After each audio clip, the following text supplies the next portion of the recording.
as I said, just the tip of the iceberg of where the...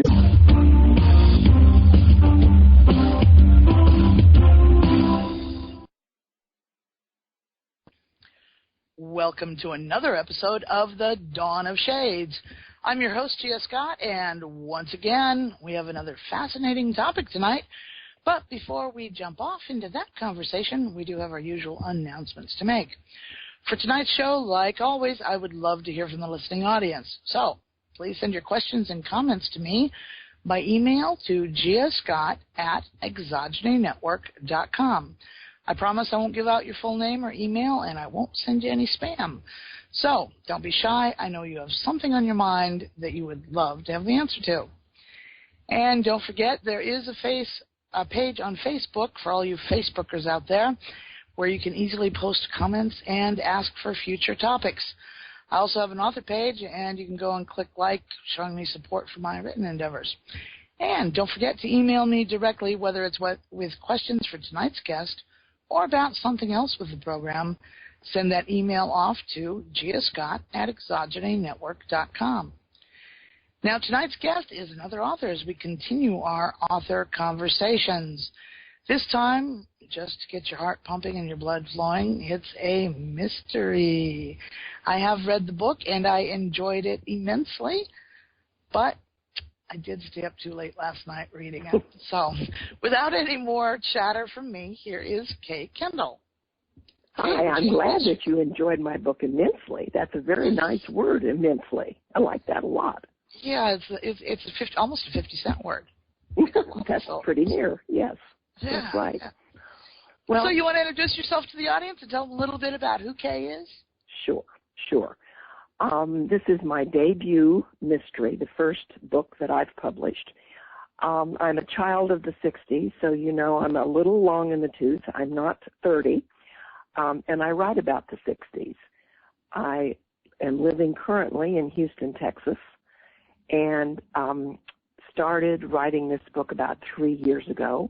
The book's name is Desolation Row, and I picked that because it is the name of a famous Bob Dylan song, and all of my mysteries in this series will have titles taken from Bob Dylan songs, which is kind of a way to communicate, hey, this is about the 60s, without continually having to say it. If you don't know the Bob Dylan songs, then you may or may not want to read the books.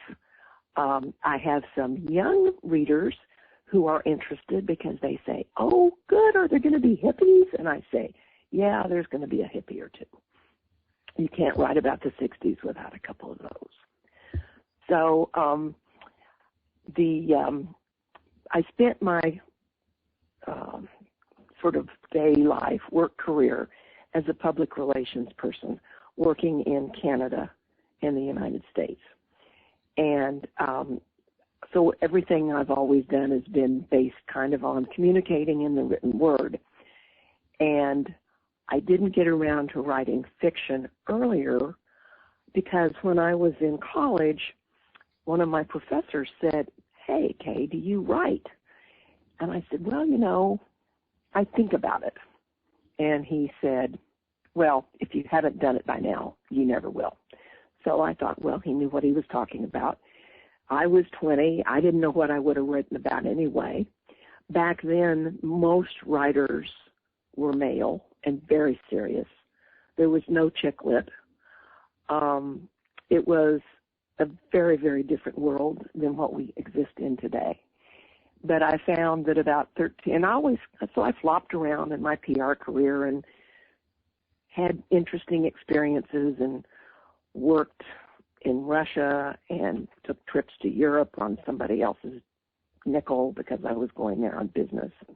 Had a trip to Hong Kong, and that was great. Didn't have to pay for it. But I always felt like something was missing. And I went to a seminar once, and it divided us up into groups by our sort of innate things that are real big strengths. And it turned out that something clicked for me that I thought, well, really what I should be doing is writing fiction. And so I started doing it. I wrote one book that didn't sell, and kind of, got disappointed. It's a lonely life being a writer. It's getting harder and harder unless you self-publish, which I thought I could always do. But I really did want to be published by a real press that said, hey, I think I can make money with her books. And so when the first one didn't sell, I took a little brief break and then felt I still wanted to write. So I decided I would write mysteries because that's aside from literary novels, mysteries, spy thrillers, things like that, that's the genre I enjoy the most. So I spent about 2 years reading nothing but mysteries, suspense, thrillers, spy things. So I kind of the tricks of the trade, I kind of got through osmosis. And then I started writing. And the result is Desolation Row, which just came out a couple months ago. Mm-hmm. Well, I found it was a really interesting, it was far different from the things I usually read. I have to confess that up until fairly recently, I've read predominantly nonfiction books, which says I might be kind of boring somehow, because I didn't really read that much fiction. I used to, but I guess as the computers came out, more and more I started reading nonfiction books when I did read books, and did a lot of my reading online. And it tended to stick to nonfiction for whatever reason. And just recently started reading more fiction again, sort of making a concerted effort to explore genres and whatnot. And mysteries usually don't appeal to me. I had a background in law enforcement, of all things, and so often I found they're really not very realistic if they involve police departments. So I kind of I had a little bit of an aversion to the whole mystery thing. So, when I read Desolation Row, I was really surprised. It's kind of an interesting twist because it's sort of like a historical novel, but at the same time it is also a mystery. Because I'm a child of the 60s, literally, that's when I was born. So, I observed the hippies and draft evaders and whatnot sort of from the child's point of view rather than the adult's point of view. So I found that the, switching perspectives of that era was interesting too. So what made you dream up this particular your hero and heroine in this story? What's inspired those two people? Well, I basically wanted to do something historical because that's what I enjoy the most. Something grounded in history, not a contemporary thing. I also, if I was going to write a mystery, did not want to get bogged down in the technology of today because I didn't want to have to do a lot of research. I wanted to go for the emotions of the story. So by going back to the 60s, I got rid of DNA and all kinds of gadgets that sleuths use now. And that's very true. Yeah. So it simplified things. I enjoyed the most reading about the time periods around the First World War and the Second World War. You put people under a lot of pressure, stress, extreme conditions, and interesting things happen and their real colors come to light. So given those interests of mine, there were only 2 wars left in this 20th century that were big ones that weren't done to death by other fiction writers. And that was the Korean War, which was pretty small and I didn't know a lot about, and it was kind of depressing. And then there was the Vietnam War, which I lived through as a young woman, and I knew a fair amount about. And not too many people write fiction about it. So I decided that was a niche that needed to be filled, and I would fill it. Uh-huh. So I have to admit, I don't think I've ever read a book set in the 60s before, ever. Well, there are a few around, And I had difficulty when I was trying to find an agent. They weren't keen on it. They also were definitely not keen that my book was set in Canada. Because the couple, the man was a draft resistor and moved to Canada on purpose, and the agents knew that, I thought it was pretty silly for them to say to me, can't you put the story in the United States? That would sell better. And it was kind of like, no, the whole point of the book is they had to leave the United States. So I had, and then I had people saying, oh, Canada's so boring. Who wants to read about Canada? Now, there is now a very, very famous, well, she may not be famous. She's famous among people who read a lot of mysteries, a Canadian writer who people are just wild about. And so she's kind of breaking a path.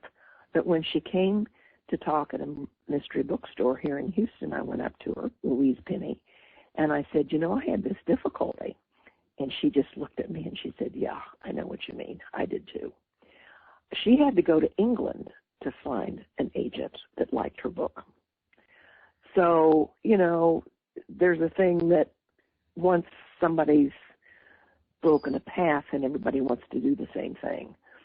But it's hard to get somebody to say, hey, I think I can make money with that book if it's not something that's been done to death before. And that's kind of annoying.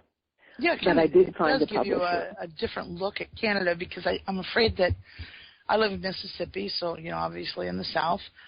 I've never been to Canada, and, when somebody says Canada, I sort of see this great expanse of white and polar bears.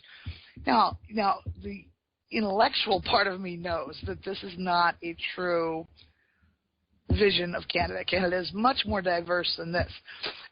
But that stereotype still lingers on in my mind. Even though, I've talked to many Canadians, I know that their world is not all ice and snow and polar bears.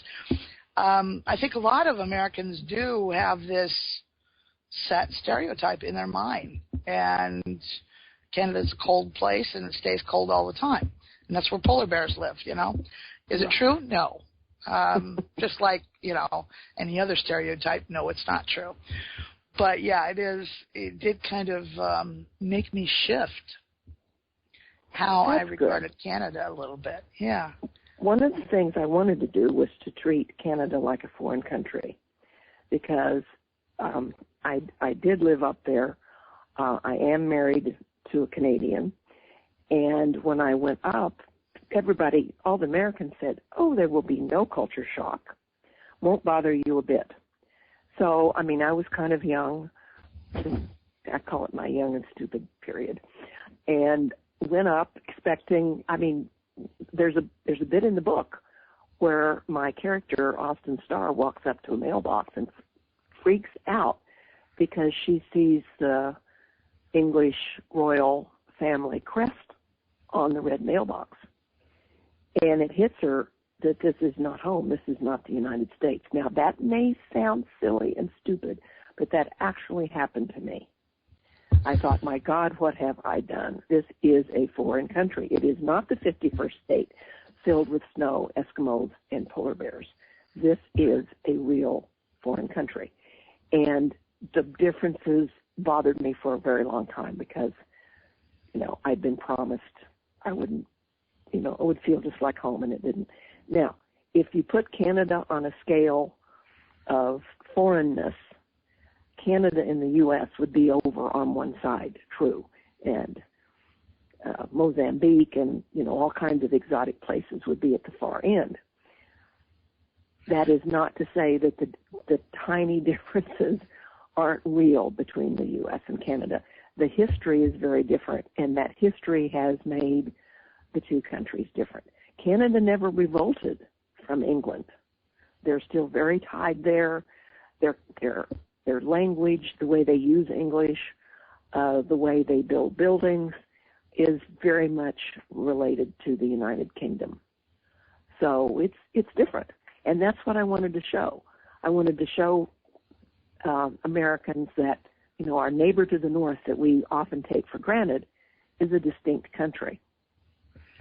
Yeah, and some little things that we take for granted, like you talked about their red mailboxes with the royal crest. We're very used to blue mailboxes with that U.S. Postal logo on it. To not see that would be somewhat of a shock. And isn't their money's really different, too, if I remember correctly? Some of their small coins are similar to ours, but the others, their money's colored. I still have a hard time wrapping my mind around the idea that the only country with monochromatic money is us in the U.S. It was when I went up there, there were lavender and pink bills and some green and all kinds of things. And now, they're wild. It's kind of plastic, and you've got a hologram in the stuff. When I lived there for quite some time, I got used to the different colors. And so then when I'd come back down to visit my parents or friends, everything was, all the bills were green. And, it took me a day to kind of figure out, don't grab the 5 and think it's a 20. But there are little differences.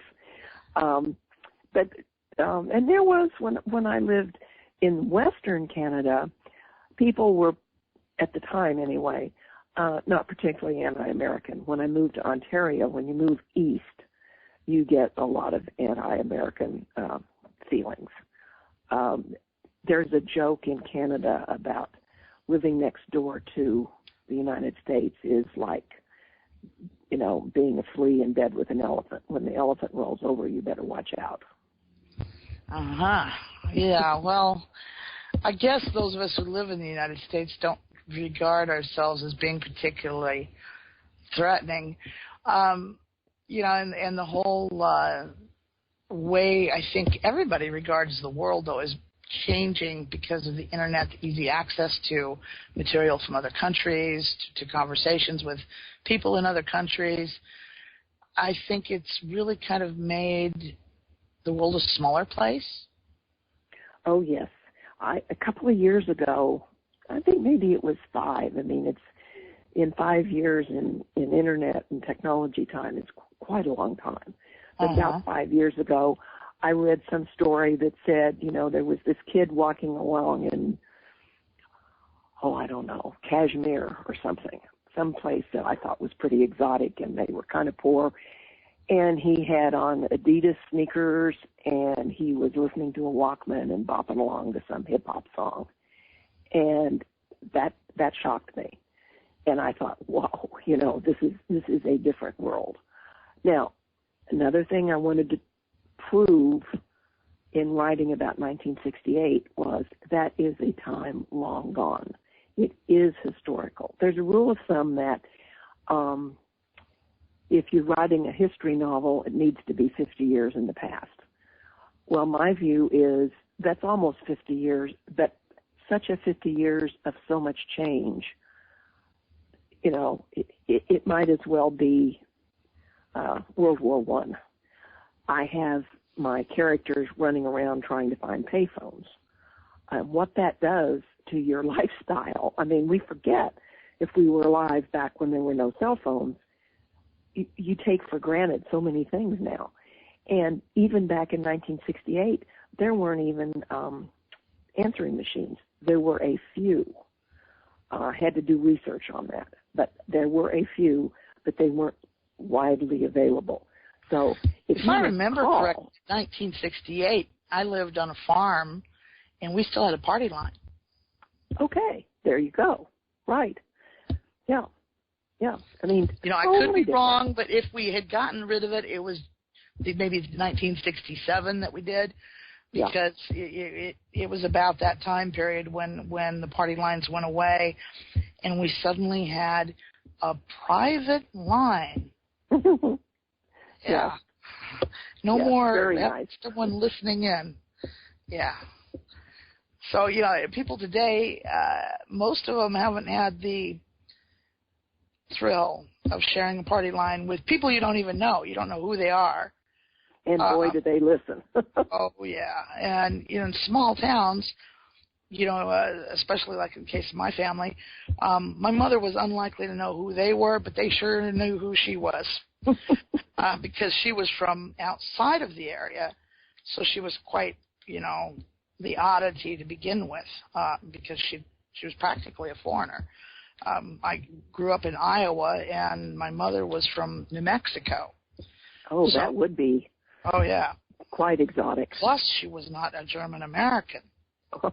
This is like, whoa, she's really foreign. So, that was just something that, was the norm for us as kids. I didn't realize that other people didn't even get to experience this peculiar life. So, reading about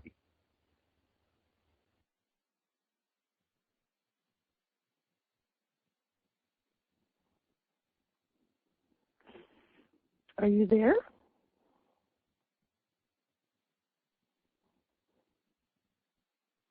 Gia. There, I think I'm back. Oh, good. I sort of wandered off. Okay. Yeah, there's so many things that have changed since 1968. Things like or giving the muffin to the kid on Halloween. You couldn't do that today. That's right.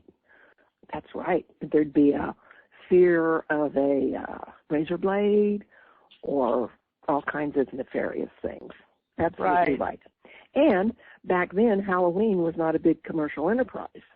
You didn't decorate. I mean, you might put out a pumpkin, but it was all very low-key, uncommercialized. I liked that myself. And when I was a kid, it was very typical. You would get cookies and real popcorn balls, not the ones made of marshmallow, the one made of that cooked syrup stuff that I've never had the nerve to make myself. Yeah, caramel apples. I have to admit, I never saw candy apple until I was an adult. Caramel apples was the only thing I'd ever heard of. Yes, me too. So I grew up in Kansas, so I think that Kansas and Iowa are, kind of birds of a feather. Yeah, they do kind of share a lot of the same cultural and even farming background because it's similar crops were grown in both places. Right. That's so right. There's a lot of cultural similarities. Yeah, so, there's many things that shift and change. And, talking about, Canada being so foreign, about a decade ago, I moved from Arizona to New Orleans. Oh, boy. And, not only are you talking about a change in geography, but you're talking about changes in flora and fauna, changes in accents, changes in English.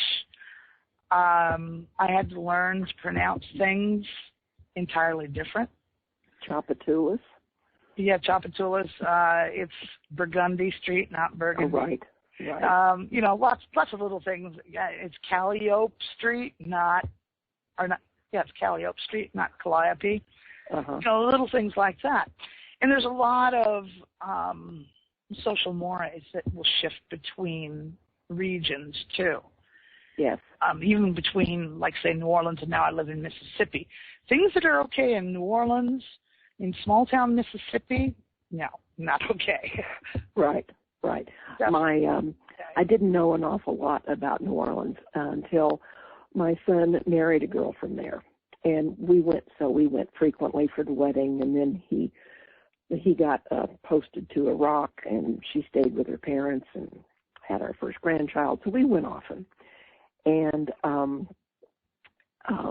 she tells the story of before she met him, she went up to New York City. She was there with a girlfriend, and they were in a bar. And they hadn't finished their drinks, so she went up to the barman, and she said, "Can I have a to-go cup?" And he said, "What do you mean?" Well, you can wander around New Orleans with a drink in your hand, but that's pretty rare in the United States. And he was just stunned. Yeah, the one thing that we did with everybody that came from out of town to visit us is we took them to the daiquiri shop in the drive-thru. Right. Yeah. It's an entirely different way of regarding it. I have to admit, in terms of beverages, daiquiris are really nice on a really hot, muggy day, and New Orleans has a lot of them. It's kind of like drinking a milkshake with a kick. Yes. But it was something that always just floored people. I can remember when to buy anything besides beer and wine in Iowa, you had to go to the state liquor store, which was open like 3 days a week from 10 to 3. Okay? Oh, my. 10 to 3. And my dad, I remember seeing this as a kid, he had a license issued by the state of Iowa, and apparently this stopped in the late 50s, early 60s. He had a license that the state would issue someone permitting them to buy alcohol. Wow. And alcohol in Iowa was kind of late coming on, I guess. Yeah. It was, you had to bring your own bottle into bars for a long time. And this is stories from people older than me because obviously I wasn't old enough to, go from being born to drinking in the same year. But yeah. Anyhow, this is the kind of changes, in the way we perceive alcohol. And we're seeing sort of the same shifts in terms of even the marijuana because, back in the 60s, okay, you were going to jail. And it was bad. It was a horrible thing. And now we're seeing many states are legalizing it where it's nothing much at all. So I wasn't sure I would see that in my lifetime, so I'm a little surprised at that. Now, mind you, I'm deep in the heart of Texas, so I'm not going to see a lot of these things for a very long time. Deep in the heart of Mississippi, so yes, I'm not putting my breath for the change to come to Mississippi. Yes. Mississippi is notoriously slow to accept change. I mean, they just abolished slavery within the last year. So right, pretty much. Yeah, we're not real quick to change here. So yeah, I'm not holding my breath on that one. And we still have dry counties too. So just like Texas does. Yes. Yes. So, some things we're going to see change in other states faster than others, and that's the way it's kind of always been. Certain states like to watch and see how well it goes on the other ones before they fall on that wagon too, I guess. And Texas and Mississippi both are known for being rather conservative. So yes, it just makes sense. Yeah, it's a bit of a challenge to live here sometimes. I am in Houston as a whole is blue, not the suburbs, but the urban core. Mm-hmm. It's a blue city. We have a gay mayor. I had friends in Canada when our mayor was elected. I didn't know it was gone. She's up for her third term. I didn't know it was going to be that big a deal. I had 10 friends from Canada and Europe email me and say, hey, Houston, good for you. And I thought, well, of course, everybody was kind of taken with our conservative image, and then we had the first lesbian mayor. I can't remember if it was the first gay mayor, period, in the United States or not. But it was quite surprising to people because it went counter to a Texas image. And I was proud of that. I was also very proud of how Houston stepped up to the plate after Hurricane Katrina, because we accepted lots and lots of people from New Orleans, and Dallas did not. Yeah. I happened to spend time in Texas as well, because I lived there when Katrina came to visit. But I wasn't in Houston. I was actually up in near a little town called Jefferson. Oh, yeah. Mm-hmm. Yeah, by Lake of the Pines. Anyhow, it would have been a nice place to visit if I'd been there for any other reason. Right. However, it was a very long month while I was there. I'm sure. Yeah, so, things like that do tend to shape our culture. And even the way laws are written, the way people talk about things, it's more than just our history. And I'm sure Canada's got things that shape them just as distinctly as Katrina helped reshape the Gulf Coast. Yes. And it's kind of new for Americans, I think, to really think about Canada in terms of, instead of being our I don't know, stepsister, half-sister, whatever you want to call it, that it's, something just as distinct as our own country is. Maybe even more so, because it may not have the quite the same regional differences that we have here. We even have, like, Louisiana with its Napoleonic law. That's completely unlike any other state in the Union. Yes, that's right. So there are regional differences. By and large, some of the same things happen in Canada, the West, in the East. Differences are still kind of pertain up there, but everything's a little muted because, by and large, Americans are much more boisterous, bombastic, forthright, outgoing. There was a columnist in Canada who used to say that Canadians were Americans on Valium. and there's a certain amount of truth to that. When you go to a restaurant in Canada, and if it's filled with people, it will be a lot quieter than if you went to the same size restaurant, almost any state in the Union. It's going to be louder. And my husband, who's Canadian, has lived in the States for 23 years now, and when he goes back home, they say, Bruce, you've got an American because you talk a lot louder. And he does. I guess I never thought about how boisterous we really are. People are often floored when I tell them that in my family I'm regarded as sort of a doormat, that I'm not real assertive, compared to cousins and aunts and uncles and even siblings. And they kind of look at me askance, and they're like, I can't even imagine somebody being more like a bulldozer than you.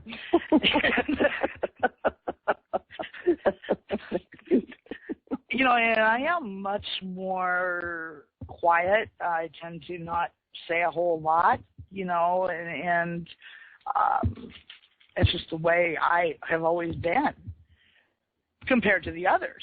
I mean, the others are much more sort of aggressive, noisier, outspoken, etc. And I tended to always be one of the more quiet ones. And, if you think of all Americans having families like, my own even, I'm kind of like, oh boy, yeah, I can see why we would be a little loud compared to Canadians.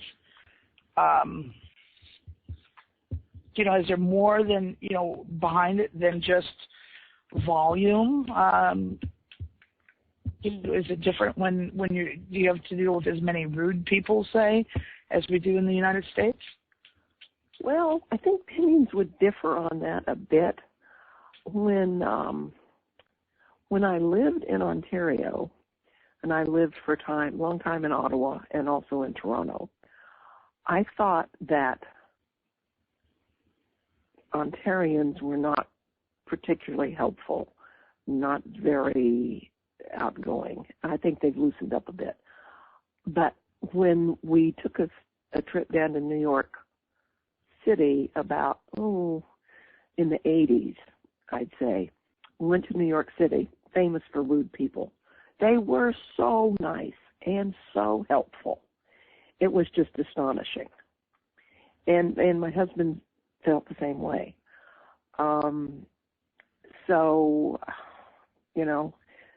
It's kind of hard to say. For sure, they aren't like chatty Southerners. Southerners tend to be chatty. And to a degree, Westerners are too. And spending most of my life in the West, I spent a year in Minnesota when I was 30-something. And I thought, oh my goodness, why do I keep running into all these rude people? They're grilling me for information. It's like none of their business. And it took a while before it sank in that they're asking where I was born, where my parents were born, what they did for a living, where I'd gone to school, etc. They weren't being rude. This was not an interrogation. They were trying to be polite. Well, in the West, asking questions like that is something that's culturally just not done. Yeah. You don't normally do that. Yeah, I think it's fascinating if you're tuned to this kind of thing, the kind of regional differences that there are, and in the social mores that grow up, that what's done in one area is not done in another. I think it's fascinating. I personally find people and what they do and how they turn out as endlessly fascinating that I don't give a hoot what makes a car engine go or how a cell phone works. It just bores me to tears. But endlessly fascinated by human beings. Yeah, I make my husband crazy because first, when somebody does something that is really annoying or causes a problem or whatever, I'm like, well, why would they do that?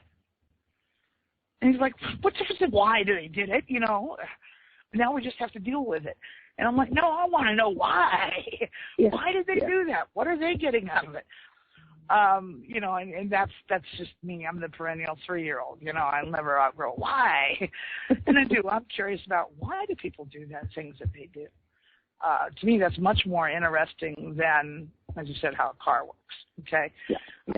I tell people I know exactly how a car works. A car works by magic. I have a magic talisman that I stick in it, and it makes it go. And periodically, I have to go buy magic potions at the magic potion store, and then sometimes I need other magic potions added into it, and then every once in a while it breaks and I need a magician. Well, the magic talisman's my key. The magic potions are oil and gas and water, and the magician that fixes it is the mechanic. That explains it, as far as I need to know. Yeah, I totally agree. I talk about black boxes, that there's a black box and inside magic works. And, it's fine with me. I don't care as long as there's somebody around who can fix it and I can keep on trucking. I think you and I are sisters who have never met, Gia. I'll tell you what, I understand the basics of internal combustion. There's micro explosions, etc. Just don't ask me to put it together or touch it. It's greasy and dirty and it smells bad. That's right. Coming from a family, my dad was actually a car dealer, and my brother and sister both were immersed in the shop as often as they could be. I was the oldest, and I had zero interest in that. That was like stinky, smelly, dirty stuff. Yeah, give me a book. I was the booky kid. Yes. Well, speaking of books, tell me what you thought about. You thought mine was interesting. Did anything surprise you? Actually, the big surprise was the whodunit. Oh. Yeah, that was the big surprise. I mean, I hate to give away the story to anybody else that hasn't read the book yet, but the whodunit at the end was like, oh, wow, I sure didn't see that coming. It made sense, once you got to that point. But, it did kind of leave you were like, who did it? There were so many possibilities. And, the one you thought was the nut wasn't as nutty as you thought. It was really, really a big surprise. I wasn't anticipating that as the ending. So, the whodunit at the end was where I was surprised. Because I have to admit that probably for a long time through the story, I thought that Austin's husband, I forget what his name was now. David. I thought David had done it. Well, I tried to write the book that way, and it was awkward, and I didn't really feel like I had the skills to pull that off. So if you still thought maybe he did it, that pleases me. So maybe there was like a hint of that left in. I took a couple of things out. Actually, when my editor went through it, she said, this isn't working. You haven't built that up enough, so you need to let that go. So that's cool that you thought he was still a possibility. Yeah, because he was acting so guilty in the beginning of the story, and he was acting so oddly. And really everybody believed that he had done it except for his wife. Right. And there was that's what I took away. I took away the fact that the first way I wrote it, about a third to a half of the way in, I thought she was going to have this little niggling thought that maybe he did it. But she only gets real shaky at one point when her horrible mother says, well, what makes you think he didn't do it? And she hangs up on her mother. And I so totally related with that. Hard to hang up on somebody. Right. I've had pretty cursing me out for no reason, and I haven't hung up. I continue to try to get a word in edgewise. And I'm like, why am I such a glutton for punishment? What is so hard about pushing the button to hang up the call? Because it's rude. We're not supposed to be rude, but you need to protect yourself sometimes. Yeah, and I'm sure most people at some point or another has had a friend that's gone off the deep end or become increasingly irate about something that maybe you did or didn't do. It doesn't make any difference. But for whatever reason, you end up with this person screeching at you on the phone. Actually, I had a really amusing one I went through periodically for about a year. This woman would get incredibly drunk and call me and accuse me of running around with her husband. I have no idea who the woman was. You didn't know? Oh, gosh. My concern was, she got my cell phone number. Did she get my address? Because I don't know who she is or what she's talking about, but crazy women, they scare me. And she was definitely off the deep end. I finally told her, lady, I don't know who you're talking about.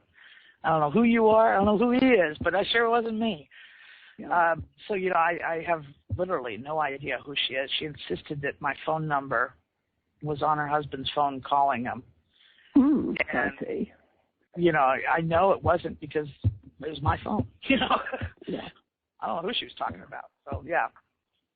Well, when I was writing about draft resistors and doing it in a calm, uncritical way, taking them as just ordinary, nice people, I was worried that people were going to screech at me.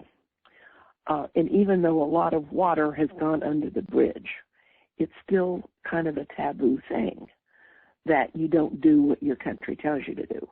And I thought that I might get really dinged by some people. And I have yet to have anybody write a review online or say anything. I haven't uncovered that at all, and I'm really surprised. It is still a pretty sensitive topic, and I'm surprised with the amount of time that's gone by, how hot of a topic it can still be. Yes. Draft resistance is probably a hotter topic these days compared to even gay rights. Well, it's not talked about that much, though. No, but as far as how heated people's feelings become very quickly. Yeah, like a stigma.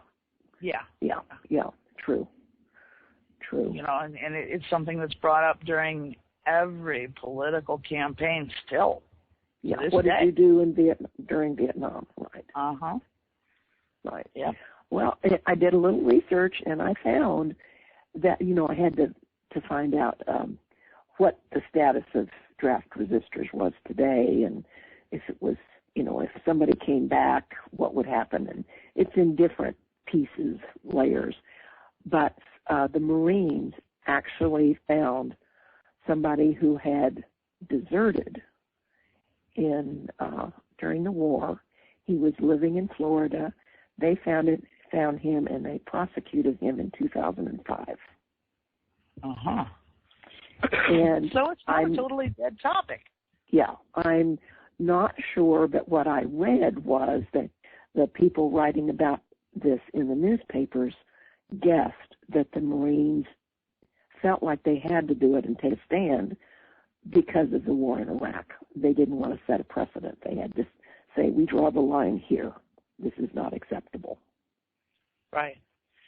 And, with the talk over the last few years about the possibility of the draft being reinstated, I don't expect the Vietnam era draft resistance to gain a lot of ground in terms of respectability and whatnot, because there still is a lot of really bad feelings towards it.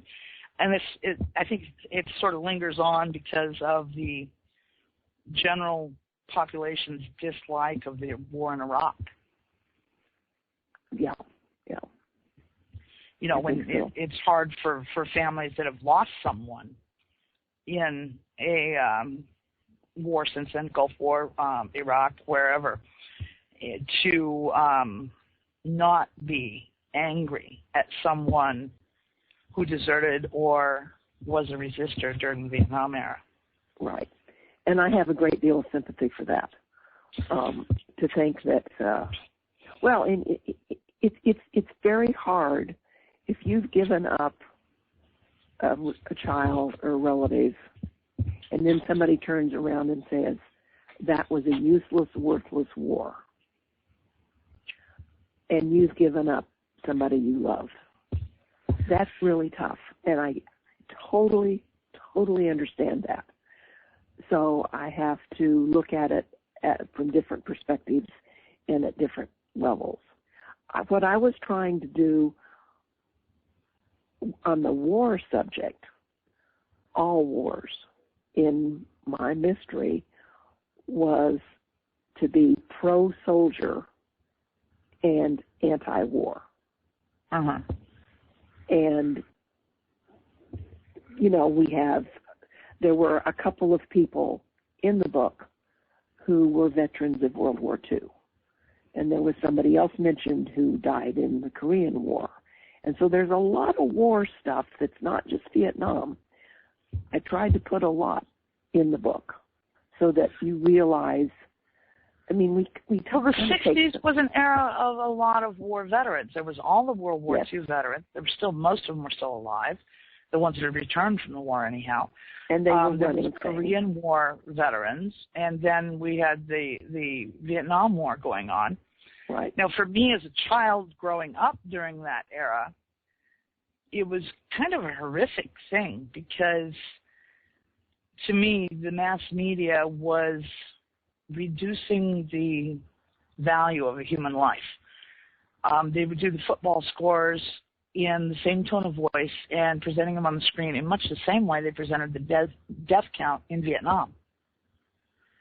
U.S., so many dead, so many wounded. Right. Viet Cong, so many dead. Right. And it was really, just keep in mind, I'm primary and grade age during this time period. It was pretty horrific in a way because you were just beginning to understand dead, really. And, you would see boys from the local community go off to war, and then you would hear that they'd been killed in Vietnam. Because in the little town I grew up in, it seemed like if they went off to war, they never came home. I don't know what the deal was, but it seemed like there was a lot of fatalities from that little town. Mm-hmm. But, you keep in mind that each graduating class was like 30, 40 kids. So you send those boys off to war, what are the odds that 10 boys out of X number of thousand could potentially end up dead? And that it seemed to be there was a lot of them. So, that was just the way, a small child was seeing it on the television screen. And it was really kind of frightening to, because I remember one time a kid that worked with my dad got drafted. He came bursting into the house in the middle of the night, drunk and whooping up, scared my parents half to death. And it was just him coming to tell my dad that he'd been drafted, and he was leaving, I guess, the next day or something. I don't know how quickly all that happened. As a kid, it seemed to happen instantly. It was like the recruiter was there snagging you and dragging you off as soon as you were drawn for the draft. And, I'm sure that's not a correct perception, but again, that's one from a child's point of view. It seemed to be real fast. So, seeing it as these resistors would go to Canada, well, Canada's not that far from Iowa, but it seemed to be a long ways away, too. It was a foreign country. And it was something you heard of on the money, and they had moose and polar bears. That was about all you knew about it. And they had this maple leaf thing that they were so fond of. But you really didn't get it at all because it was a foreign country, obviously. So it was interesting to read a book that was set in that setting, and yet it was Americans that played as the hero and heroine. Get a knot in my tongue there. Hero and heroine, and so there was an American flavor with the Canadian maple leaf, I guess. Right. And the comments about she needed to learn more about hockey. Yeah. I wrote 2 versions of that book, and only on the third go round with my editor did I think, oh my gosh, there was nothing in there about hockey. And I thought, if this is going to feel like the real Canada. So, when she walks into the restaurant, the guys are talking about the Maple Leafs, through the game and what a mess and get rid of the coach and all that. So, and it was very easy to add. It's not a hot sport in the South. No. You don't have the history of a lot of ice.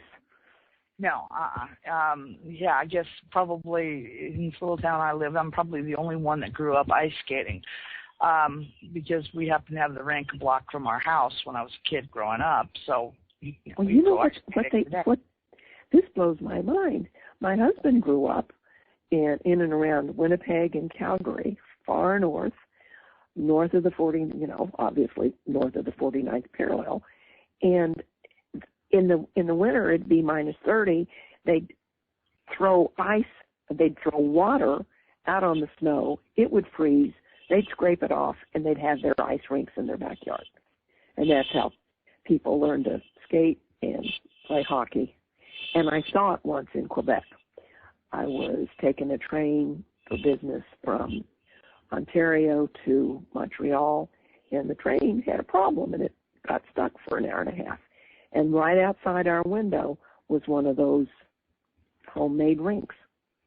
And the teenagers were just, The town I grew up in, they flooded the baseball softball field. Yeah. They flooded it, and they'd flood it, usually around Thanksgiving. And as soon as it got good and cold and everything was frozen, and we would skate on it all winter. Really? So, in Iowa? Mm-hmm.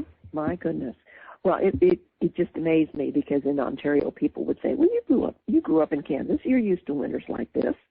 I said, are you crazy? No. If you get 10 inches of snow outside of Wichita, I mean, in the old days before we had crazy weather patterns like we do now because of, I believe, global warming, it just wasn't that cold. It just wasn't. We didn't have that much snow, but the Ontarians were convinced that Kansas was just the same. I'm thinking it was the winter of 65, 66. I could be wrong on the year, but we had a lot of blizzards in northern Iowa. Keep in mind, I lived right along the Minnesota border, so it's northern Iowa. And the snow drifted so high, it completely covered an elm tree that was beside our house. And we had a 2-story house with an attic. And you could walk from the roof to the snowbank. Right. We sledded. My husband talks about that. When you tell somebody in the South, their eyes get as big as saucers. Yeah, in the 70s, we had snowbanks that killed most of the livestock in the area. We got like 20-foot drifts. But it is time, on that cold and icy note, for us to take a break. So, folks, hang on to your keyboard. Don't move a muscle. We're going to take our short break, and we'll be right back with more conversation with Kay Kendall.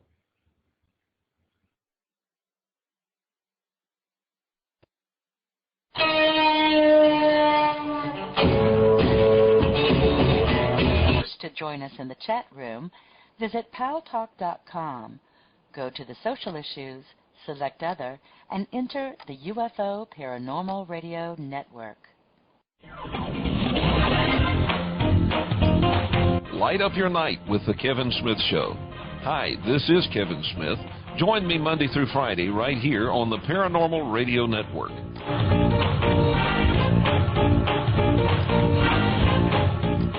Hello, this is Angela Thomas with a message about living life to the fullest. As a psychic clairvoyant, I often give insights to one's career path, financial situation, or relationship. Whether one is happy or not in their current situation, where he or she is right now is an important part of learning valuable lessons that can lead to fulfilling one's life purpose. If I can offer you insights, feel free to contact me at 636-278-2272, again 636-278-2272, or visit my website, angelathomas.org. I'm considered a psychic, so I provide accurate health psychic readings for individuals as well as groups. Remember, no matter what influences your life at the moment, live life to the fullest. Stay in gratitude, count your blessings, and prepare yourself for more opportunities in the corner. I'm Psychic Angela Thomas, and my website is angelathomas.org. Hey, hi there. Got your attention? I'm Gia Scott, and I was curious what you were doing from 7 to 9 p.m. Central Time on Tuesdays. See, I host this really interesting little radio program that airs live then, and we bring in all sorts of guests, authors, experiencers, and everything in between. It's paranormal and guaranteed to make you go, My guest list is always up at www.giascott.com, and do tune in to the Dawn of Shades from 7 to 9 p.m. on Tuesdays. Whoa, whoa, whoa, whoa, my love, she comes in colors. You can tell her from the clothes she wears. Hello, everyone. I'm Psychic Medium Christopher George, and along with my co-host, Victor the Voice Furman, with Second Sight NYC. Victor, who do we have as a guest this week? Chris, our guest this week is Pamela Osley. She's an expert on auras and what they mean. Could you give me an example on that? Yes, well, for example, red is a color of strength, passion, and creativity. People with predominantly red auras approach life with gusto, seizing opportunities and living for the moment. Well, I always heard that people with red auras need a preparation. Breaking news. Strange black pyramid UFO ships over every major city on the Earth. People are exhilarated. I'm scared. Reptilian strange creatures are beaming down. My God, they're beaming me up with them. Don't put that probe there. Don't put that probe there. Don't put ooh. Listen to the Church of Mabus radio show at 11 p.m. Eastern, Saturday nights with host Jeffrey Pritchett, bringing you the high strange. Visit www.churchofmabusradio.com. That's www.churchofmabusradio.com.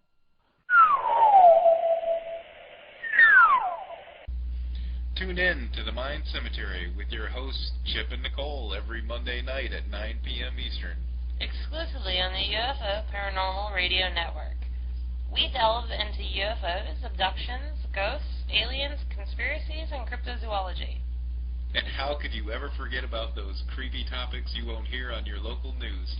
This is where I would insert my obligatory skeptical statement. The Mind Cemetery, where the paranoia about the paranormal comes to rest. Follow us on Twitter and subscribe to us on Facebook. Also check us out on our website, mindcemetery.com, for show updates and the critically acclaimed Mind Cemetery blog. It's not critically acclaimed, but you should check it out anyway, mindcemetery.com. Hi everybody, this is Erica Getch. I hope to see you on Friday at 8 p.m. Pacific on the Galactic Connection, keeping you connected 1 hour at a time. For more information, please visit thegalacticconnection.com. Hi, I'm Stephanie Benetti, and along with Joe Montaldo, we co-host a new show called News on the Flip Side. You can catch us every Saturday night, 8 p.m. Central, where we will be discussing current events and topics going on in the world today. We have opinions on everything. There's no topic that we won't discuss, and we'll go places that other shows wouldn't dare. False history gets made all day, every day. The truth of the new is never on the news, but you can catch it here, News on the Flip Side, only on the UFO Paranormal Radio Network.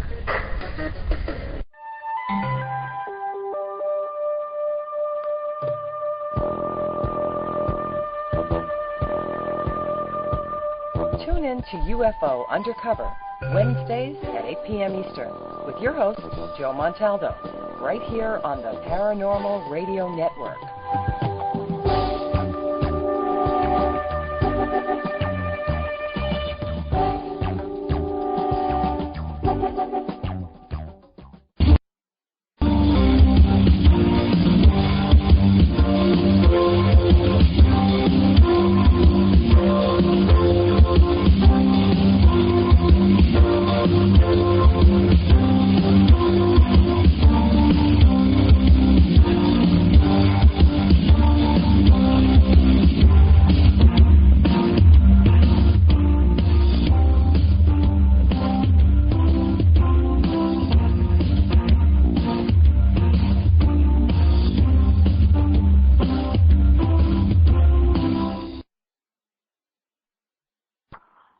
Welcome back to the Dawn-of-Shades-Gia-Scott. And tonight we are talking with Kay Kendall. But before we go off to our conversation again, don't forget you can send your questions in to my email, giascott@exogenynetwork.com. And Kay, would you tell everybody where to find your website as well as your book, Desolation Row? Okay. Desolation Row you can find online at Amazon or Barnes & Noble or Kobo, K-O-B-O. And it's available in ebook format and as a paperback. Okay. And my website is thew's.kaykendallauthor.com, and my name is spelled Kaykendall. And I'm also on Facebook. My author page is Kay Kendall Author. Okay. And she's also got a post up on the Dawn-of-Shades radio show page on Facebook. So if you forgot anything, you can find her right there too. And go and take a look at what she's got up on the web. Now, Kay, before we jump off and go too far away from everything else, a huge facet of the culture of the 60s was all the turmoil and social unrest and demonstrations and all of that kind of thing. This book didn't feature a lot of that. It was a much more sort of peaceful thing. Is there a reason you left it out, or did it not happen so much, on the north side of the border? It was much more laid back and out of the action. And I did not want to get into the politics. I didn't want to write a hard-edged book. There have been those, and I think people don't like them very much. I wanted to show what a turbulent time did to ordinary run-of-the-mill people that weren't really screaming radicals, or the husband obviously has strong political views that have taken him to Canada even before he got drafted. But they were caught up in this whirlwind of political and social change, and even their lives were altered as a result. And I purposely went with kind of middle-of-the-road people to show that even they got turned upside down. Uh-huh. Yeah, because I think it did have rather broad, sweeping effects through culture, in the United States especially, because the demonstrations and whatnot at the universities, at least, from rural America, which is where I was at that time, and keep in mind I was a child too, but it sort of the kids from the community, I don't think were encouraged to go off to universities in the same way they had been in the 50s or would be in the 70s because of all that social stuff, and they were sure the commies were going to get them. Yeah. Well, I went to the University of Kansas in Lawrence, Kansas, and I graduated in the spring of '67. And everything up to that point in time, Kansas was not Berkeley. The year after, students burned the student union. I could not believe it because there was nothing there when I graduated. It was kind of Columbia University. All hell broke loose, even in Kansas. So that really astonished me because Kansas is not, well, it's pretty radical now, but it's radical far right instead of far left. But it's, it's a rural agrarian society, kind of calm. Now, what I find interesting is I thought with aging baby boomers, they're going to want to look back on their youth, and they're ready to read about it. In my demographic, on a blog that I wrote a guest post for, I had a lot of comments coming in, and a lot of the women readers, because it was a blog of like 6 or 7 fairly famous mystery writers, all female, the commentators said, "Thank you for writing about this. I'm going to take a look at your book. However, I ordinarily don't read about the 60s because I was burned by it and I don't want to relive it." And that surprised me. I mean, these were women. These weren't draft dodgers. I mean, who knows if they, tried to rock the Pentagon or whatever. They said, I don't want to relive that time. I was really surprised. They had a hang-up about it. Well, in a way, when you think about the 60s in terms of the culture of women, which is different than you might say than the mainstream culture, women were in a state of flux then. This is before you were supposed to be the superwoman. Right. You weren't really just a homemaker, but you weren't really accepted in the workplace. You were subjected to an incredible amount of sexual harassment.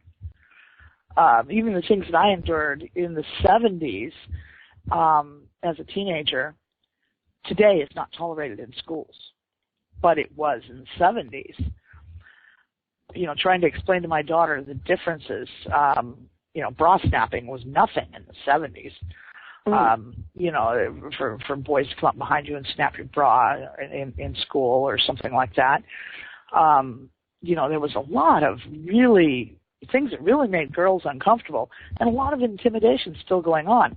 But it had to have been worse in the 60s before women were really being that well accepted in the workplace, in especially non-traditional jobs. It was fine if you were a school teacher, nurse, or secretary, but don't be the policeman and expect to become a detective someday. Right. That's a very fascinating point of view, Gia, because I was so focused on anti-war turbulence that I didn't think about sexism in the coming feminist revolution, because I was blinkered. I was set on 1968.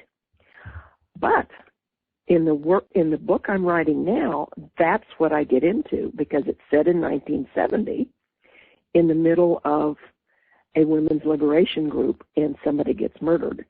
And Austin Starr's best friend, Larissa, who you meet in the first book, Desolation Row, she gets accused of doing the murdering of the women's lib leader. And so I feel like my first book was kind of war and the turbulence of the time. The second one takes on women's lib. And I have been keen to write this book for a really long time because I did join a women's liberation consciousness raising group in the 1970s in Canada, and it changed my life.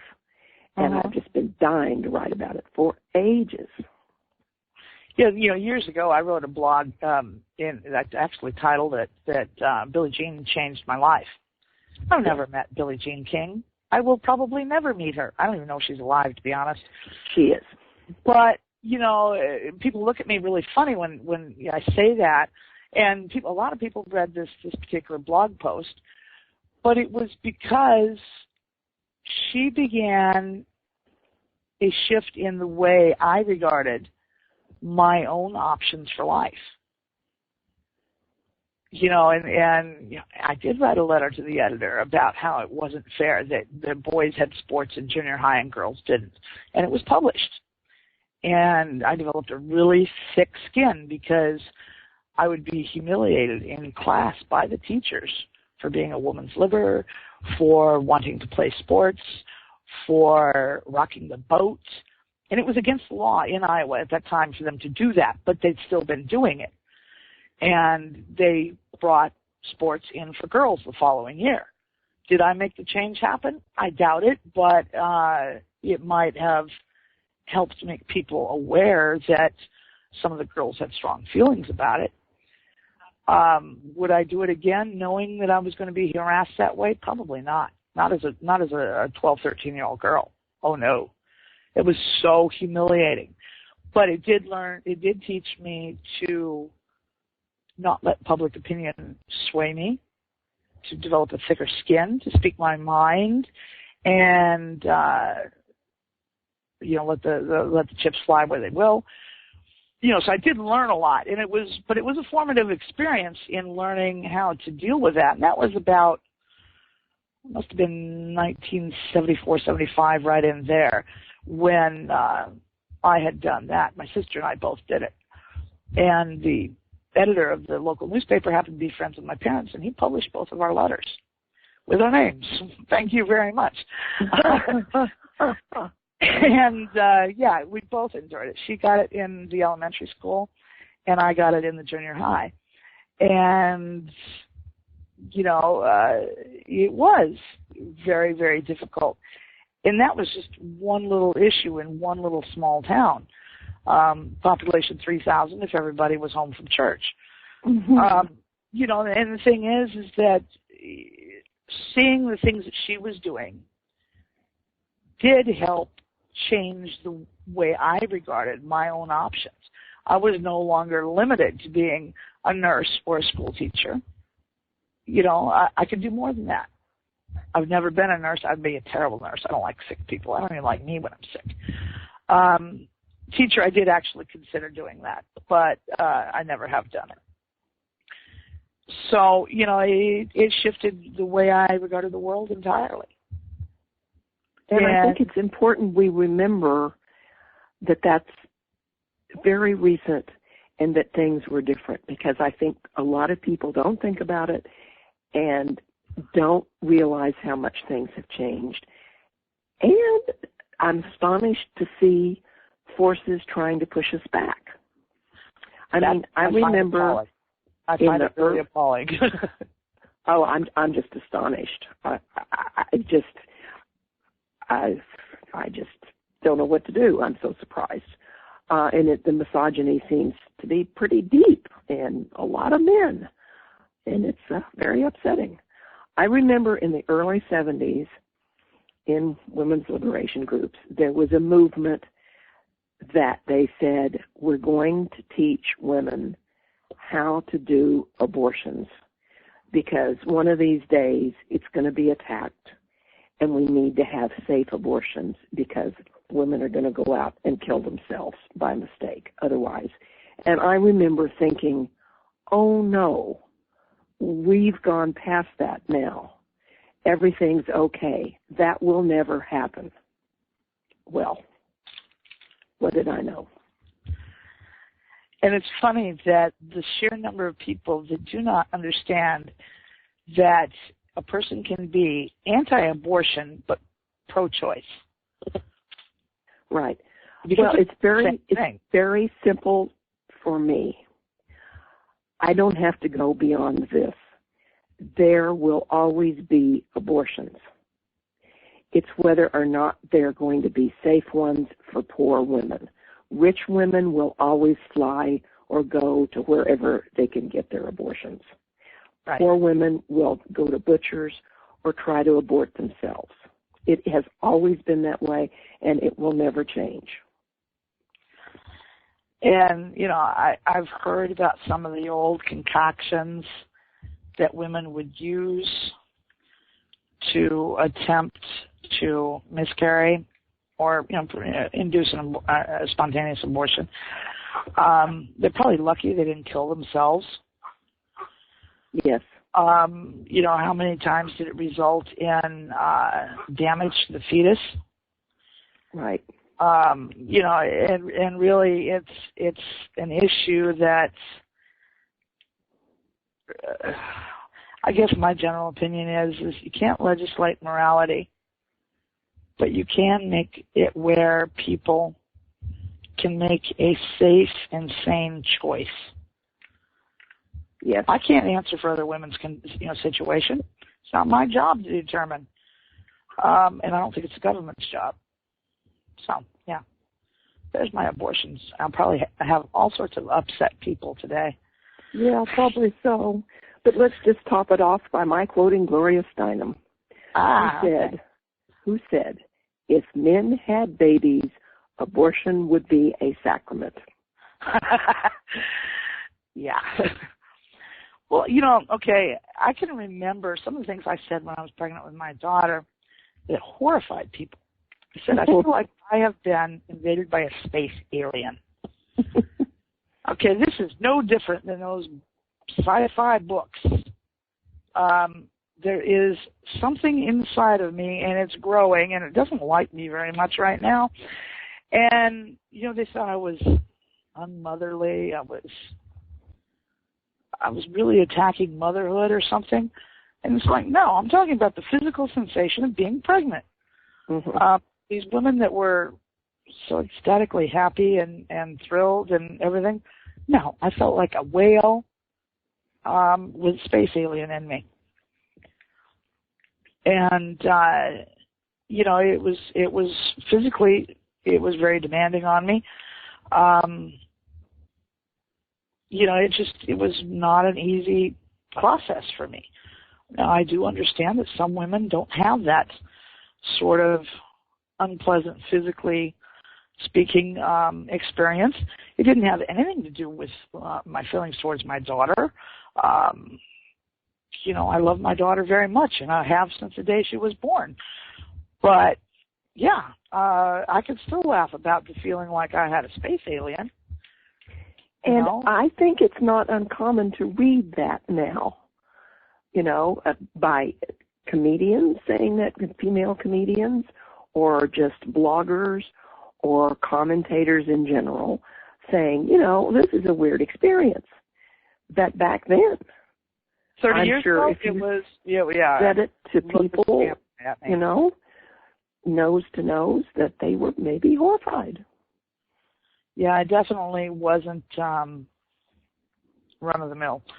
By that point, though, I'll have to admit, I was already used to not being run-of-the-mill, so it really didn't bother me. People looked at me funny. Yeah, non-conforming has sort of become a habit by the time I had my daughter, so, you know, it was like, you know, a routine for me to not conform to social norm. Yeah. So, you know, I guess in a way I can relate to people that did choose to be pioneers in changing our society. You know, the sexual revolution with the advent of the pill. Do you think that had a huge impact on the way people started regarding the world? The world? The pill? Yeah.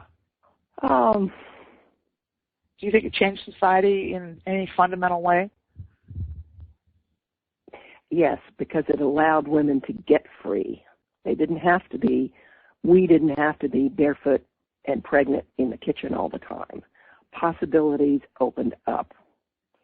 And if you look at sexual politics in pure power terms, that may be why some men feel so threatened, because they want the old patriarchal way of looking at things where at least I can control my own life. I am the king of my castle. And they can't even take that for granted anymore. And I thought everybody had gotten used to it, but evidently not. Well, recently we watched some old episodes of All in the Family, and anybody who's old enough to remember when it was on TV, it was quite scandalous, at least in the small town opinion, because, they did things on TV that had never been done before. I think he said the word damn. It was some damn or shit or something like that. That was a first-time thing. They heard a toilet flush on TV for the first time. And Edith got raped, I think, or at least manhandled. Yeah, and you were looking at the changes that were happening in America, and it was set in a single household. They had the daughter that was involved in women's lib, the son-in-law that was trying to be kind of hip and with it, but, kind of missed the boat on women's lib a few times.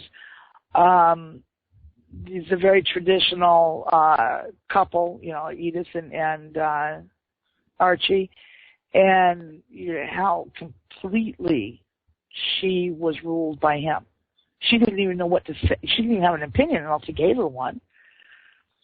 And, that was not uncommon when I was a kid. Women didn't have opinions about anything other than maybe cake recipes or how to do the laundry. And bridge. Well, bridge, I didn't know anybody that played bridge, so I missed out on that one. But, in general, they just didn't have opinions. They had no opinions about local politics, nothing. And maybe that was why it was okay for me to be a nonconformist, because even my grandmother had been politically active. And she talked about when women got the right to vote. And people don't realize how recent that really was. Incredibly recent in human terms. Very, very recent. And you could argue it was only because of the First World War. Because women had to, the guys went off to fight, the women had to fill in. And they showed that they could be useful outside of raising children. And then as soon as all the guys came home, you got to slam right back into the house after World War I and strongly after World War II. Well, they wanted those jobs for all those returning soldiers, and if the women stayed in the workforce, they weren't going to be. And sometimes I wonder if that's not why we're seeing that shift in society again. With the economy the way it is and the shortage of jobs and the number of unemployed, that if some of this anti-feminism that we're seeing doesn't really boil down to economics by forcing women out of the workforce, then men will have jobs again.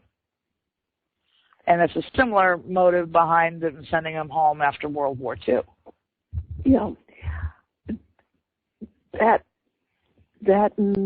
probably has a lot to do with it. I think women's liberation has changed things so much we just barely understand it. I remember when I would go to my consciousness raising meetings, the big ones, and then I'd go to my small groups, and we'd talk and bare our souls. And I never said this, but I kept thinking, who's going to take care of the children? Well, as far as I'm concerned, these days, nobody is. Children raise themselves. And it sounds very anti-feminist to say that, but it's very difficult to work and raise your children adequately. I mean, you're busy all the time, and unless you really put a big emphasis on family life, which a lot of people don't anymore, they're scattered here and there, and everybody has his or her nose in a cell phone or a tablet, nobody's getting civilized. And this is a big hobby horse of mine, I'm sorry. But, kids are just running rampant, and they're being raised by each other, the mall, and television that says they need to look and live like a Kardashian. Well, and two, you're seeing a real big shift in society. When I was a young woman, if someone called you a bitch, it was an insult. Now it's apparently supposed to be a compliment. to be rude and unpleasant and even physically aggressive to the point where you're bordering on assault is now considered an admirable trait. And, when you start getting like that, when it's all about me and nothing about anyone else, you're setting society up for a huge problem. That's what I'm calling not being civilized. Yeah, because anybody who goes on Facebook sees this all the time. They have these little things they post with the sayings and whatnot, and women are continually proudly wearing this bitch label. And I'm like, why? Are you really proud to be known as unpleasant and rude and selfish and inconsiderate? Are these really qualities that we want to encourage in our daughters and granddaughters? I don't think so. I still don't think they're what I would consider a quality. I would consider them things that needed to have the old-fashioned attitude adjustment applied to. And I don't think that it's a good thing for our society to see this shift in regard for how people behave. It's nice when you are out and about and you don't have to listen to foul language and you don't have to put up with rude behavior, and when people do act civilized. I think all we need is people to act by the golden rule. How do you want to be treated? You treat your fellow person like that. And now you mentioned the golden rule, which when I was growing up was mentioned a lot in positive terms. And now if you mention it, somebody snorts and says, oh, yeah, you know what the golden rule means? It means he who has the gold rules. And that's almost true. And it's things like, the nice guy finishes last. Yeah. Nothing in our society is talking about cooperation, about patience, consideration for others. All the things that were drummed into previous generations from the time they were old enough to be drummed.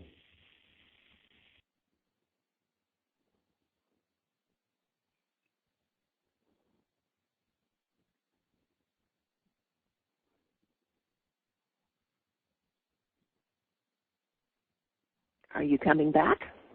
Well, I'm back again. I blinked out there for a second. Good. You know what I think is interesting? I think a lot of people might hear you and me talking, Gia, and think we were pretty radical before we got on this topic. But if you heard us talking now, they would think we were extremely conservative. Yes, they'd say, listen to those two old fuddy-duddies. Yeah. I don't find it inconsistent, but other people might. And maybe it's because you and I come from Iowa and Kansas. I don't know. Well, even in the South, which traditionally is known for manners, hospitality, courtesy, etc. You're seeing this admiration for the aggressive, unpleasant, inconsiderate person, be it male or female, to be honest. Really? And it's rather appalling in a lot of ways because, civilization is the sheer veneer that we have over our primal self, you might say, but it's also what allows society to function by sort of smoothing over everybody's bumps and lumps so that we don't clash as frequently. And I'm going to react far differently to someone who speaks to me in a courteous manner than when somebody, is shrieking at me and using four-letter language. Yeah. They're going to get two entirely different people. Yeah. And, it doesn't take a rocket scientist to figure out which one is going to be easier to deal with. That's true for most people. If you, go to talk to them and you're rude and nasty and use inappropriate language, you are going to get the same thing back. Yes. And if you deal nicely with clerks and customer service people, I'm almost sad now, because if there's a little glitch and I wait patiently at the drive-through bank, I get thanked so profusely. It's pitiful, because I think what that's saying is I'm abnormal, because most customers would be swearing at the woman or saying, hurry up, what's the matter with you? And I just sit, it's not worth getting upset about. And on the one hand, I'm delighted that I've made somebody's day a little pleasanter, and on the other hand, I'm thinking, oh, you poor thing, what do you have to deal with as a rule? Yeah, and one thing that I was always taught was, this saying about the sign of a true great person is how they treat their subordinates. Yes. And, this may sound a little strange, but when I'm looking at political candidates, what I look at? One of the first things before I even look at what their politics are. Everybody has staff. Political candidates who have a high turnover of staff, they don't treat them very well. And if they can't treat their own staff well, how can I believe that they're going to treat their constituents well? That's right. And that's a very simple thing. And I do. And I look at that in terms of companies I do business with as well. Because unhappy employees tend to be unpleasant to deal with. Companies that treat their employees well are usually reasonable and easy to deal with. They're doing their job. We all know of a certain big box discount store that you go in and you expect to be treated rudely if you can find an employee that doesn't turn around and run when they see you coming. And that's the whole thing is, why do people continue to accept, not only from their politicians, but from businesses? They accept poor customer service from the businesses, and they accept poor response from their political representatives as well. And I think I've blinked out again. No, I can hear you. Okay, I just didn't hear you for a second, and I thought, oh no, I've blinked out. There was just a pause as the the thing is that we do need. I think we need to expect more. If people start demanding courtesy from coworkers, from their children, from their parents, and start dishing it out as well, I think we will start seeing a much nicer society. We could, but the pressures are such. The world is filling up with people, and the pressures for just basic things like water are going to start to be really extreme. And my husband would say, oh, there she goes again. It's all gloom and doom. But I see trajectories that aren't very pleasant. I don't see a lot of counter trajectories that say, hey, this is really going well right now. I see worsening weather, worsening budgets, worsening education levels, higher and higher. We're at $7 billion now. The next billion is going to hit us faster than ever. And these are not good trends. And when you put a whole lot of rats in too small a space, they go crazy. Yeah, I have to admit, I wasn't really well cut out for living either suburban or urban life. I was too much of a country bumpkin, I guess. I'm much more comfortable in a small town environment. But the town I live in now, it's got 18,000 people. To me, that's not truly a small town. To me, a small town is less than 1,000. There's not very many of them left now. If they're that small, often they're gone, or they've grown. And far exceed that today. So our world is changing. There's less and less wilderness. There's less and less open, free space. I got a big shock in the difference between moving from Arizona to New Orleans and then to Mississippi, because in Arizona there's lots of public land that you have access to go out and hike and walk and watch the cows and the other animals and whatever. You can just spend an entire week out in the boondocks and never see another person. That's not true here. There is none of that kind of open space in Mississippi. Really? No. I mean, you can get it remote into the woods and swamps and stuff where you won't, but there's not that. It's almost everything is private land. I see. Yeah, the West has a lot of. Yeah, the West has a lot of public lands that don't exist in the East. Yeah. And so there is less open land. There's less. Our national forests and our national parks have been under threat for everything from logging to ranching to minerals, as well as reduced budgets, poaching, vandalism, all sorts of problems have plagued our public parks and recreation department, state, county, national level, all of them alike, as their budgets have been continually cut because of the economy. When is it going to happen? When they are no more. If we don't start protecting them a little bit better, our grandchildren certainly aren't going to be able to enjoy them the same way we did. There just isn't that much open land left anymore.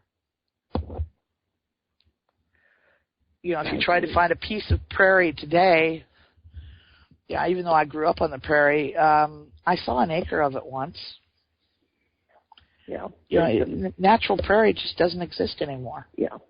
There is I forget the name of it, right outside of my hometown in Kansas. There is a natural prairie federal park that was just put together in, I'd say, the last 15 years. And they're letting the blue stem grass grow long and so on. But it's just a pinch compared to what it used to be. But at least it'll be there. Mm-hmm.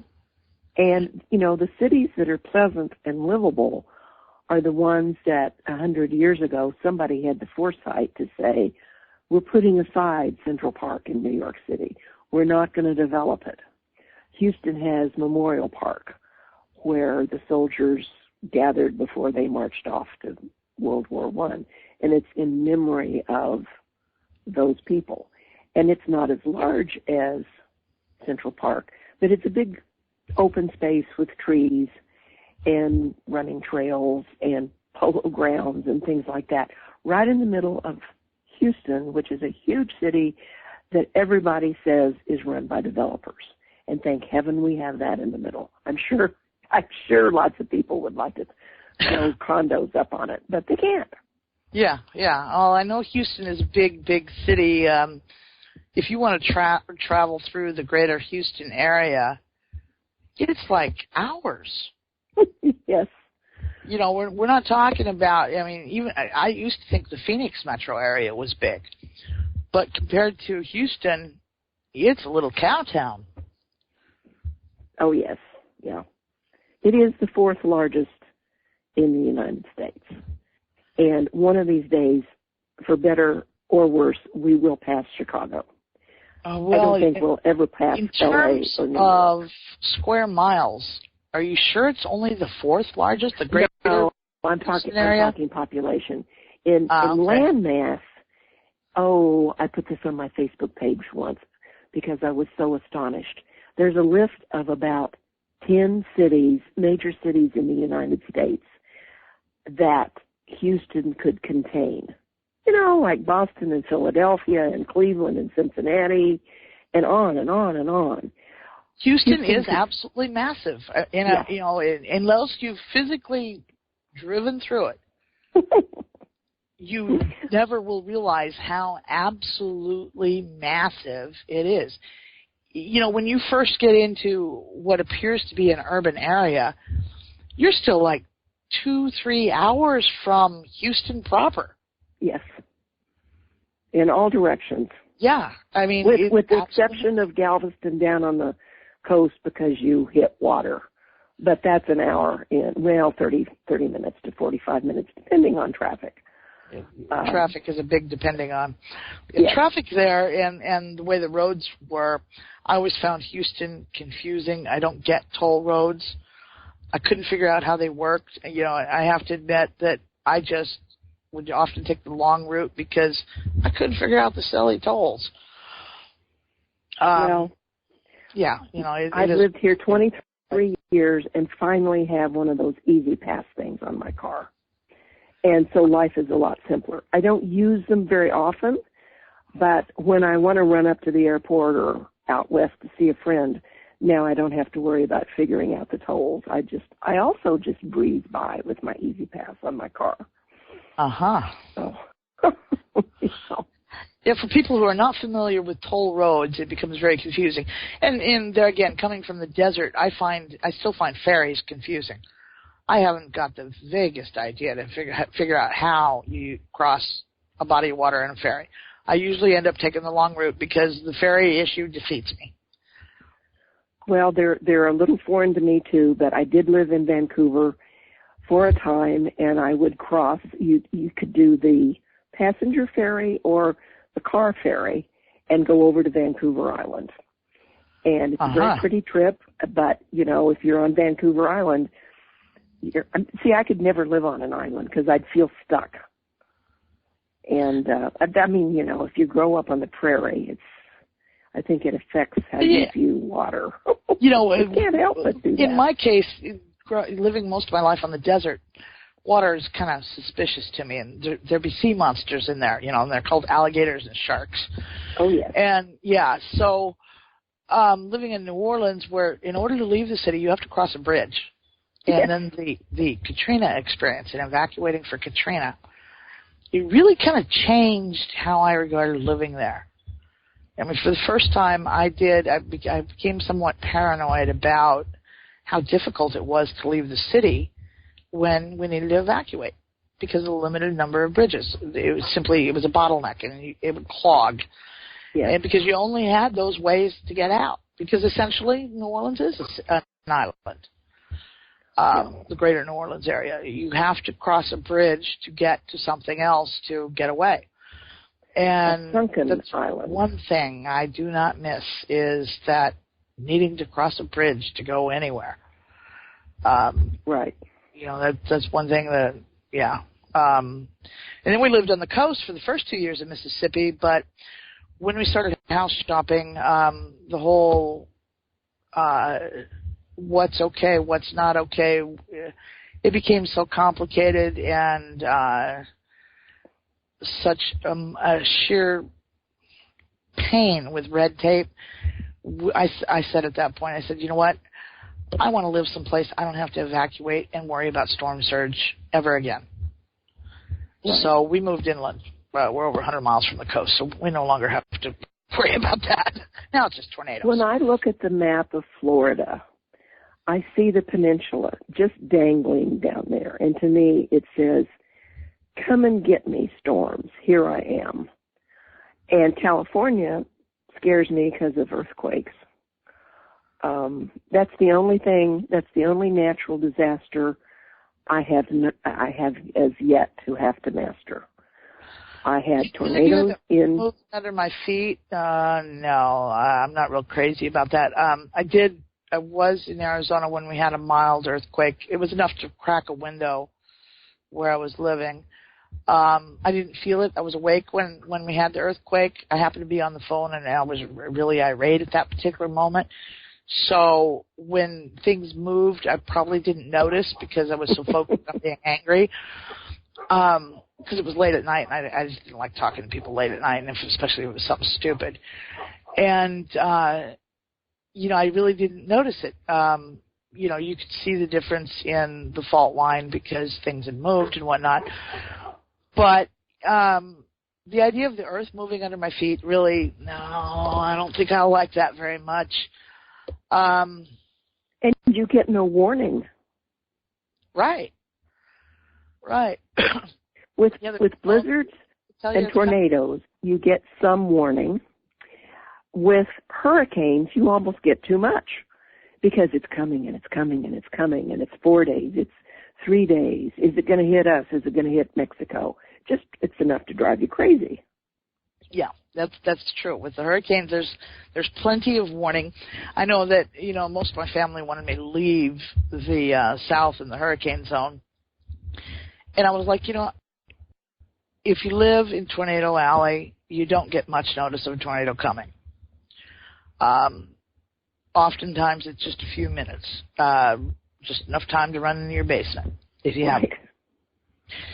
And, if you live in California, it's earthquakes. If you move up north, it's blizzards. I said, there's always something. I said, at least with this, I've got plenty of notice it's coming. Yes. A hurricane inland arrives unexpectedly. A blizzard can. So can a thunderstorm that delivers a tornado. Right. So, in terms of threats, we are running down to the last few minutes of the show, and we've been rambling about all sorts of other things. Could you tell us a little bit more about the book that you're working on? And when is it? The book I'm working on, yes. My amateur sleuth, Austin Starr, has a good friend that she makes in Toronto. And Austin Starr starts out at age 22, and her friend Larissa is 20. And they're at the University of Toronto. And 2 years after the book Desolation Row takes place, it's summertime, and Larissa goes out to Vancouver to the University of British Columbia and takes a summer job. And she's working in a chemistry lab. And she joins a women's lib group because somebody she meets in the chemistry lab is a grad student up from Seattle starting a women's lib group. And for various reasons, Larissa gets fingered by the Royal Canadian Mounted Police, the famous Mounties, as the killer of this women's lib person. And she's all distraught, can't leave Vancouver, so she calls her dear friend Austin and says, please come out to Vancouver and give me support. I need your support. You've been through this before with your husband when he was jailed. Please come help me. So Austin comes out, leaves her husband and her child at home, and flies out to support her good friend Larissa and starts nosing around and finds clues that the Mounties do not uncover, but she does, kind of in the vein of Nancy Drew. And hopefully when you read that one, when it gets published, Gia, you will not see who did that murder also. Yeah, that's kind of neat because a lot of times, I'll admit, mysteries aren't really all that mysterious. You can see it coming, a mile away, as the saying goes. But no, in the case of Desolation Row, I didn't see it coming.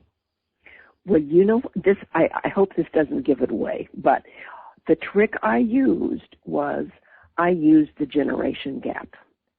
You have a 22-year-old looking at older people with eyes saying somebody that old could never be a murderer. He or she doesn't have the strength or the wherewithal to commit murder. So you dismiss them because you're seeing through Austin's eyes. And the sweet little old lady couldn't possibly do that. Certainly there could be nothing wrong. I can see where that would be. To be honest, I have never suspected a little old lady of committing murder, even though we have seen cases where someone in their 80s or 90s has done in their spouse or someone else. Oh, yes. And sometimes just clobbering them, with a heavy candlestick. Whack, Harold, I'm fed up. Yeah. And, they were married for 50-some years, and their kids said they were happy all the time. And, one or the other did the other one in, on their 58th anniversary or something. Right. And those cases seem to be kind of out of the blue, too. Yeah, but they do happen. Yeah, they do happen, and I guess my opinion of older people is shifting since I now am what I once considered so old I may as well be dead. I remember when I turned 30, I thought, I can't listen to rock music anymore and I can't wear jeans. Honest to God, that's the truth. And I was wrong, I'm happy to say. I was glad because I was very concerned I'd broken another, rule of society because I'm ever so much more than 20, as Wendy said in Peter Pan, and I still wear jeans. Yeah, absolutely.